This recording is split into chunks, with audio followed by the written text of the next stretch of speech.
Bom, vamos olhar então para o exemplo de Romanos, capítulo 8, onde a gente também tem um célebre versículo que é bastante citado, a gente muitas vezes tem vontade de utilizá-lo, que está em Romanos, capítulo 8, versículo 28. Então, quando a gente busca aqui o versículo 28, ele começa usando essa conjunção aditiva, né? A partícula e.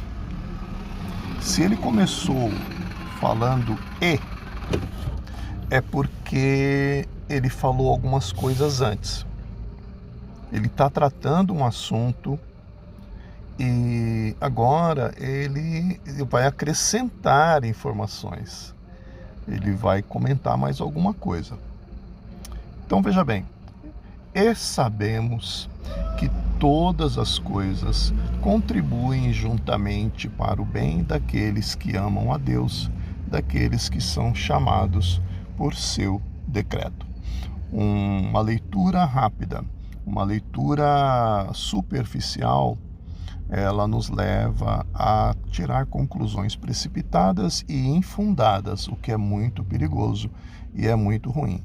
Vamos dar uma olhada melhor nisso? Olha, eu quero propor utilizarmos aqui uma outra versão, né? Então a gente pode mudar a versão, olha só, nova versão internacional, para a gente depurar esse texto, para a gente pegar palavras mais simples, mais acessíveis, né? Eu quero pegar a partir do versículo, pera lá, vamos andar aqui, ele está falando vários assuntos. Vamos aqui a partir do versículo 18, que vai chegar lá naquele versículo 28.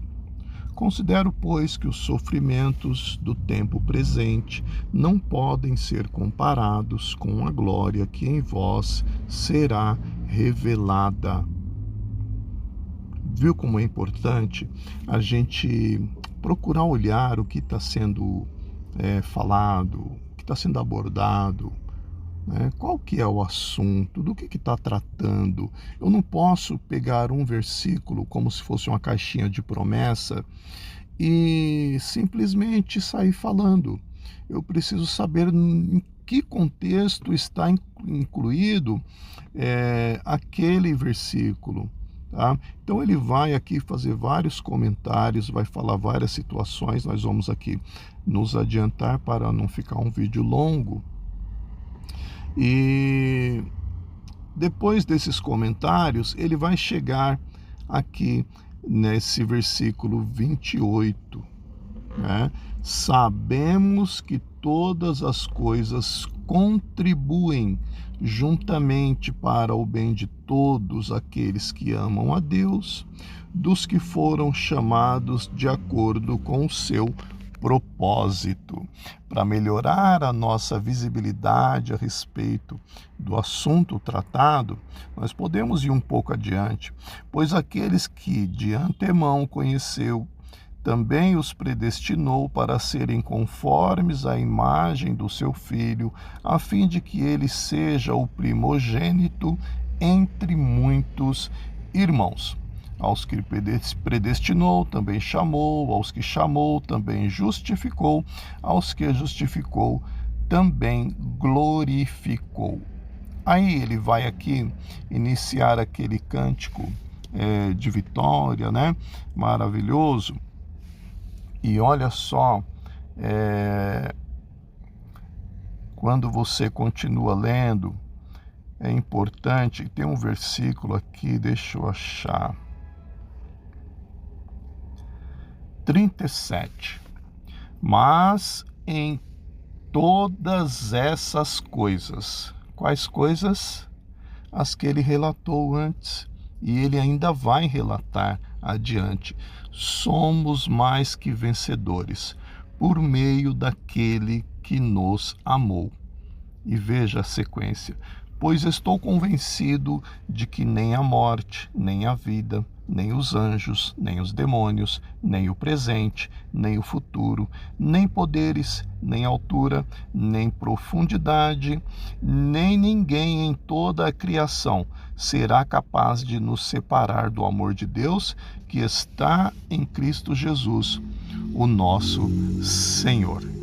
Então veja que ele está falando de várias situações da vida que a gente passa, está falando do mundo espiritual, está falando das nossas expectativas, dos nossos temores, e está colocando que nada disso pode mudar a nossa situação, porque nós fomos chamados pelo propósito de Deus, estamos enquadrados numa situação que tudo o que nos cerca nesta vida não nos vai impedir de conquistar aquela glória que o Senhor já reservou para nós. Veja que coisa maravilhosa. E se a gente pega este versículo de forma inadvertida, e em 5 minutos de uma saudação, a gente pode jogar isso tudo por terra, a gente corre o risco de mudar todo um trabalho, né, para poder escrever esse texto maravilhoso, esse registro tão importante, essa revelação que o apóstolo Paulo trouxe, né? E a gente pode simplesmente jogar isso tudo por terra pelo nosso sentimento, pelo nosso entendimento raso. Isso é muito perigoso.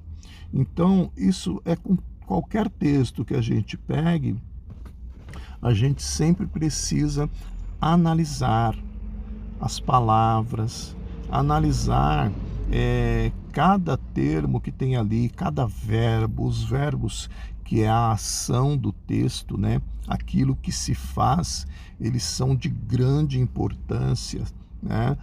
A gente precisa analisar se tem palavras com sentido figurado, né? Se tem ali uma metáfora. Tudo isso a gente precisa aprender a fazer para que não fiquemos falando coisas que na verdade não têm sentido. Coisas que na verdade não vai levar a um crescimento verdadeiro. Então veja a responsabilidade como é grande, né? A gente está falando a respeito de saudação e não de pregação, que é um tempo de maior profundidade.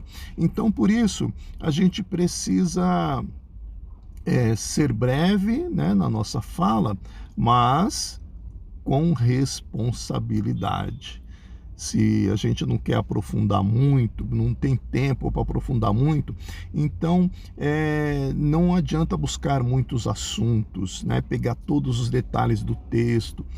Então a gente precisa selecionar ali talvez uma palavra, um tema abordado ali naquele versículo, tá? E buscar referências na Bíblia e assim rapidamente a gente colocar para a igreja, e aquilo vai despertar o entendimento das pessoas que você tem algum conhecimento. Isso não para que você seja reconhecido, no sentido que você lê a Bíblia, que você pesquisa, que você conhece. Não é esse o interesse. O interesse me parece, né? Vamos falar assim na condição de pastor ou de dirigente, né? Ali daquele culto.